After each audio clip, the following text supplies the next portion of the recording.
Hey guys, it's Omer from MMOs.com and a quick second look gameplay video here for Albion Online. A buy-to-play fantasy MMORPG developed and published by a company called Sandbox Interactive. I'll spend about 10 to 15 minutes running around checking this game out. Make some comments if you guys do want to play Albion Online or just learn more about it. You can check the full review on MMOs.com on the link below. So we are gathering ourselves some limestone. As I gather this limestone, I'm getting the actual resource as well as fame, which basically are my in-game skill points and progression.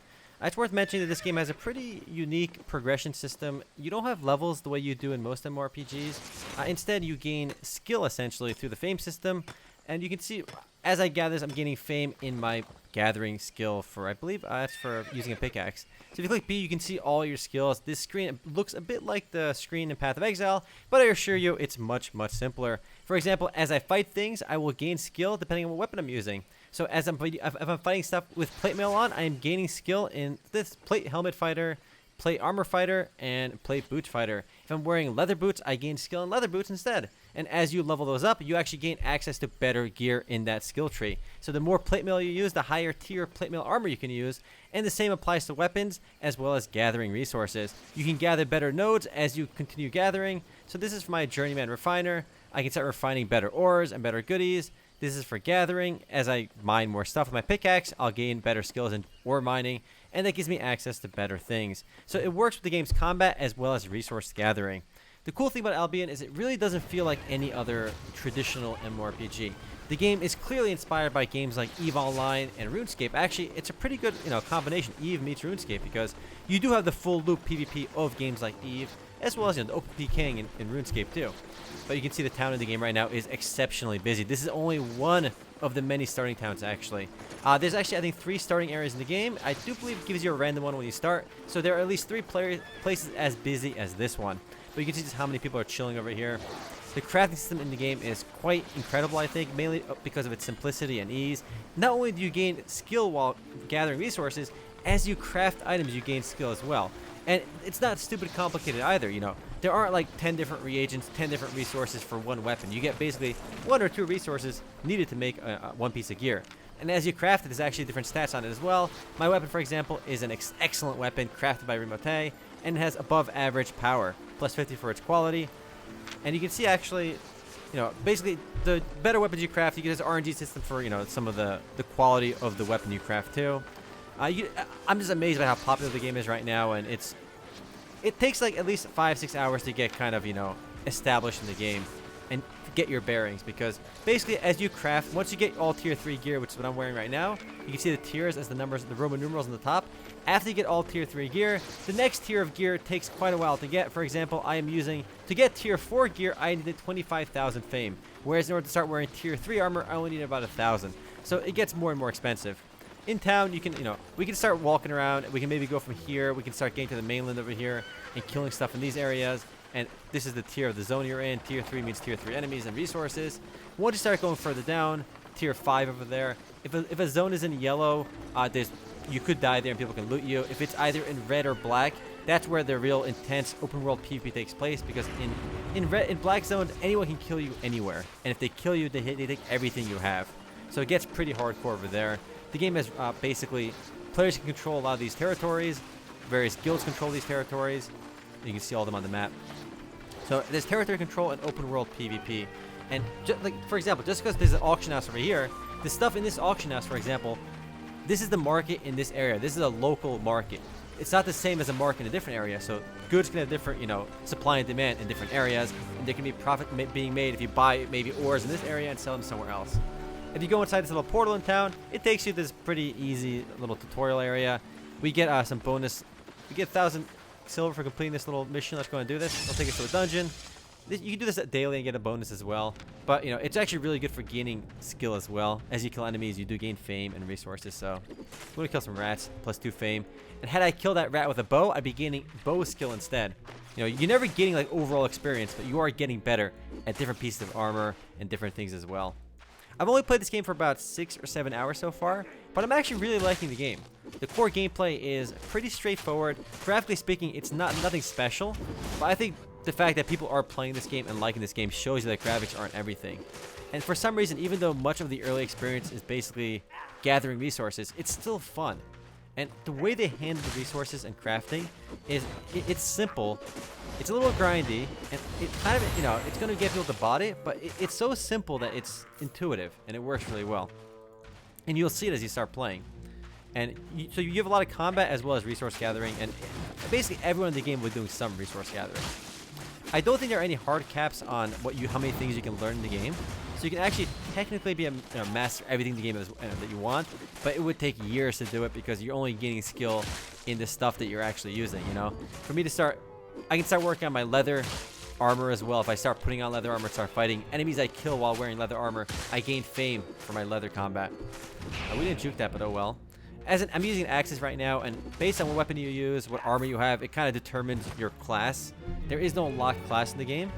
Instead, it's based on what you're wearing. So if you click on my helmet, for example, I get 2 abilities for my helmet. Oh god, we should probably kill these rats first, and I'll show you that. My helmet alone gives me, I'm getting basically either emergency heal or energy regen, authority, or toughness, and you can pick which one you want. My weapon gives me access to all these abilities. I can get either rending strikes or fierce strike, though I can't get fierce strike just yet because I guess I need to have a higher tier weapon or a different, you know, more mastery to get it. So what skills you have access to is directly impacted by what weapons you're wearing and what armor you're wearing. And that's not something we've seen in a lot of MMORPGs. Most MMORPGs have very linear progression, very, you know, tried and true methods. Here, it's a little bit different and it's more customizable. Because, you know, let's say I don't want to be an axe wielder anymore. Let's say I want to drop my axe and shield and I can start putting on a bow.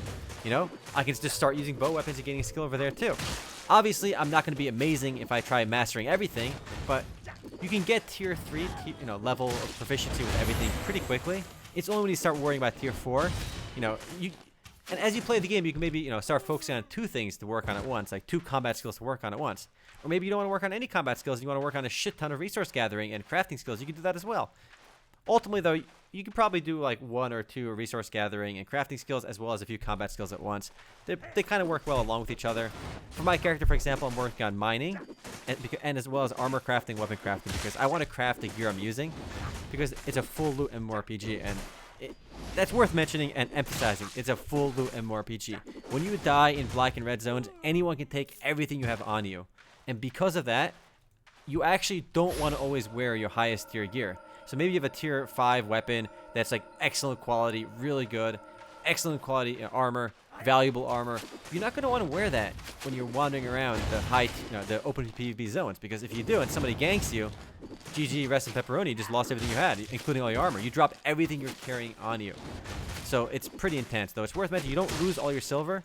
Silver is your in-game resource. Instead, you do drop silver, but not the silver you have on you. The guy who kills you gets some of the durability penalty, and he gets some money off you as well. And that's a durability penalty for everything you're carrying.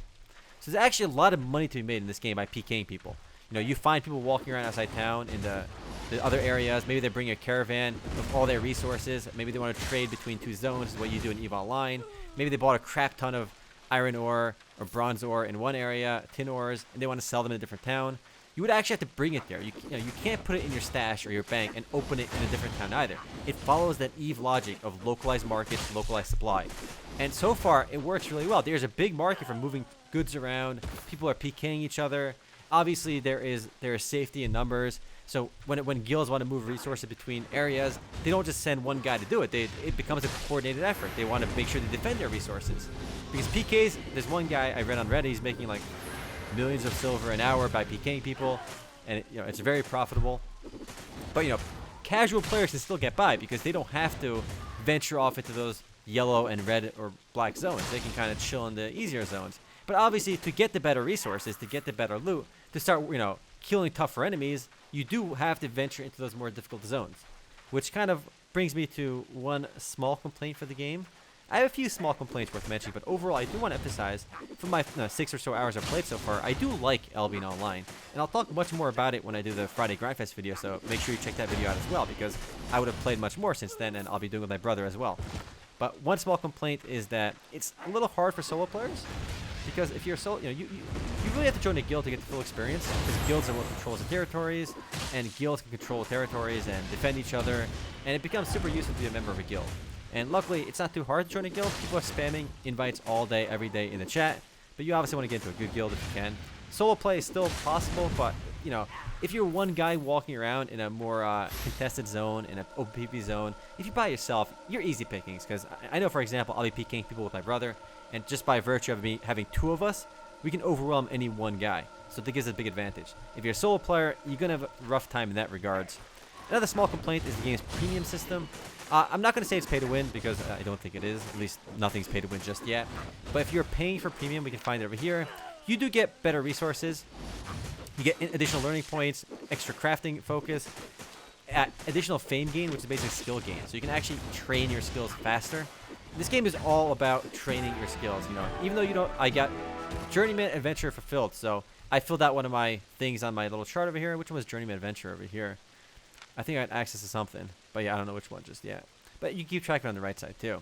But essentially, you are gaining skill. Your progression, your strength comes from your fame progression, and you get that faster as a paying member. Luckily though, you can actually get it without paying. I failed to dodge a skill shot over there. I am being really dumb. And you can see on this menu, you can actually pay for it using in-game silver. So using in-game resources, you can pay for premium, which is awesome. Or you can use real money if you want to. But the fact that you can do it with in-game currency, I think is awesome. It adds an additional silver sink or gold sink into the game, and it gives money more value and more relevance, which I think a lot of games fail to do. So you get 258 fame for killing that guy, which is awesome. 258 fame is going to... every time I'm killing these enemies, I'm gaining skill with my weapon. So you can see... let's find my weapons real quick. We got to find them down here. These are Journeyman Warriors. Are these it? These are for crossbow fighters, hammer fighters. I'm gaining stuff in my axe fighting over here. There you go. It's basically 3,000 out of 25,000. Only when I get to master this will I start using tier 4 weapons. These are tier 4 weapons over here. These better axes and halberds and whatnot. And you also gain passive bonus for having that too. But what's nice in this game too is that the difference between like tier 3 and tier 4 weapons, while tier 4 weapons and armor are obviously better, it's not like a night and day difference. Like, much like old school Ultima, like where you didn't want to use your best gear outside town, you don't have to use your highest tier weapons if they're expensive, and you can get by with it. Like for example, tier 3, my attack power is 550. The default is 500. I got the bonus for being excellent quality. I think tier 2, while tier 2 kind of sucks, tier 1 is 100, so it's 5 times more attack power. Tier 2 is like 300, so it goes from 300, 100, 300, 500. And I'm not sure what tier 4 is right now, but it's not like so strong that you can't overcome it with skill or with other players to gank with you. Plus, there's a lot of skill shots in the game too. I don't have any skill shots equipped right now. I had a scream ability where I had to actually aim.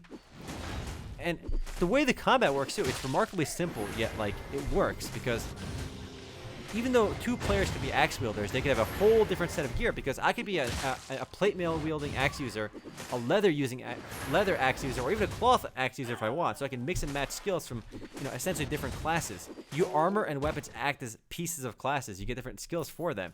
And even if the guy's using the same plate mail I am, he could have chosen different abilities for those, for the gear. Whereas I chose with my axe to get this move, he could get that one, or this one to that one. So this one is locked right now. Gives me life, which is pretty useful. Whereas my default right now, it gives me a DOT after X number of attacks. With my helmet, for example, you could choose a different ability. So even if somebody's using the exact same gear as me, he's not the same as me. And I do love the fact that the crafting system works so well with the open loot PvP. I've said it for a long time in our podcast videos and in the past. I think crafting loses relevance in MMORPGs that don't have open loot. Because as much as I love crafting and stuff like Final Fantasy 14, I mean, the best gear in the game is still dropped raids and stuff. Here, crafting is super important and relevant all the time. Because, you never want to use your best weapon. You never want to use your best set of gear unless you're with your boys, unless you're traveling outside town with a bunch of people to protect you. Because if you die, you lose it all. So it's okay to use substandard gear if you're just roaming and you want to kill some people. And it gives value to that lower level gear. You want to have extra sets of gear in your bank, so when you die, if you die and you respawn naked, you can just put on maybe some tier 3s and tier 4s, and you just go right back to the action, And it feels nice to actually craft your own gear as well. And because the crafting system is pretty intuitive, the resource gathering is intuitive and not complicated, it works really well.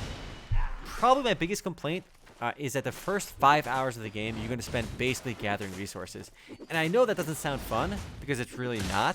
But for some reason, for me, it was kind of tolerable, and I did kind of enjoy it. I find it pretty relaxing. But I know a lot of people want to get right into the action. And that's Albion Online, you will be getting right into the action. However, if you do hold through, you'll be doing a lot of PvP. we'll be doing a lot more action then. And it'll be a meaningful action because when you kill somebody, you get to take all their shit. If they kill you, they take all your shit. So it's a high stakes, high reward game. And I love the fact that town was so busy. The game is incredibly popular after its launch in July, and a lot of people are playing it, and it's very exciting. My ability is pretty simple right now. This is a pretty easy dungeon for me. I can do something a little harder later. These are only tier 3 enemies. Though I do have tier 3 gear, but tier 3 enemies are pretty easy for me to kill. So I'm getting weapon skill by killing these guys. I do want to probably work on my archery as well later, because I think having 2 sets of weapons to train at once are super useful. I should mention too that even though you can train everything, there's one aspect of the game that kind of gates your content, which I think is a bit annoying. And you get more something called learning points in the game. For example, you can always gain fame by work on your skills. But let's say back to this menu. Let's say I want to work on my Journeyman Warrior. I'm doing it right now. I'm gaining a skill in my axe fighting. Once this is done, I click on the learn button. And then I have to spend 7 learning points to do it. Right now I have 0 learning points, for example, the top right says 0. So if I have 0, this meter will still fill and I'll be able to unlock this. But the problem is I can't actually get this tier of axe fighting where I get access to these weapons unless I actually click learn. Every day as a free user, I believe you get 20 learning points and it refills the 20. If you're a paying member, you get more, which is a bit annoying because I can only use 20 learning points per day, whereas someone that pays can get more, up to 40, I believe. And it's not that big of a deal because it's going to take me more than a day to get this anyway. If I grind all day, I'll probably be able to get this. And I will probably not be able to get 2 of these in one day anyway, but I might be able to gain, like, for my weapon, for my armor, my plate mill skills might go up, my weapon skills will go up together, and I may not be able to learn everything at once. Fortunately, it's not wasted because you're still getting the fame and unlocking them. You just can't, actually train what you've learned just yet. And that's a bit annoying. I know why they did it. They wanted to, make sure people can't max everything out right away. But it does kind of gate the content a bit. I think even as a premium user, it would take years to actually learn everything. So even if you have a premium account, you literally can't learn everything unless you're grinding nonstop for years. So it's like EVE where you have to kind of specialize in certain things, and it makes a lot of sense. And if it sounds like I like the game, I do like the game so far. But again, we're only like 6 hours or so in. I love the concept, and it's not just another Korean grinder. It is, And the guy who's got better gear than you is not going to be hitting that much harder than you. You can always gank him and outplay him, potentially. And I love the fact that it's full loot. And full loot, I think, works really well in games where you don't have, like, these crazy raids. But there are boss fights in this game. So, guilds that down bosses can get really strong gear. But, they're not going to want to use that gear unless they're traveling with their pack, with their gang. If we click on M after we kill this guy, I'll show you. Let's use E. E is my lifesteal ability. Easy frags. Let's loot this silver, which is the money. You can see our world map again. It's nighttime.